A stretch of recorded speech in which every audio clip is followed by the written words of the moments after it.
circular flow. Nah, jadi di dalam circular flow terdapat pelaku dan perantara. Pelaku yang pertama yaitu rumah tangga produksi atau RTP, pelaku yang kedua yaitu rumah tangga konsumen atau RTK, pelaku yang ketiga ada pemerintah, pelaku yang keempat masyarakat luar negeri atau MLM.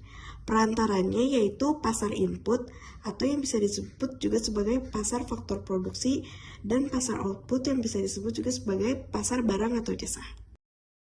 Circular flow, dua sektor dari RTK menyerahkan faktor produksi kepada pasar input, lalu pasar input menyalurkan kepada RTP.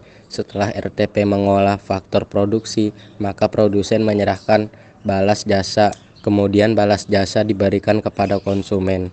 RTP menjual barang kepada pasar output, lalu barang itu diserahkan kepada RTK, lalu RTK memberikan bayaran berupa uang kepada RTP. Circular flow, tiga sektor. RTK menyerahkan faktor produksi kepada pasar input, lalu pasar input menyalurkan kepada RTP atau pemerintah. Lalu, pemerintah membalas jasa jika tenaga kerja berupa gaji. Pemerintah membalas jasa kepada pasar input, lalu pasar input menyalurkan kepada RTK. RTP menjual barang kepada pasar output dan kemudian dijual kepada pemerintah dan RTK. Lalu kemudian pemerintah dan RTK memberikan bayaran kepada RTP. Pemerintah juga dapat berperan sebagai produsen, yaitu contohnya PLN. Pemerintah menjualnya kepada RTK melalui pasar output. Kemudian, RTK membayarnya juga melalui pasar output. Lalu pemerintah juga dapat berperan sebagai pengatur.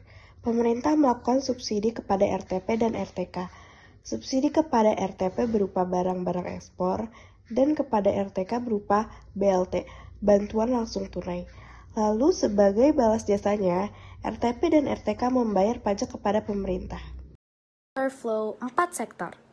MLN juga merupakan pemilik faktor produksi.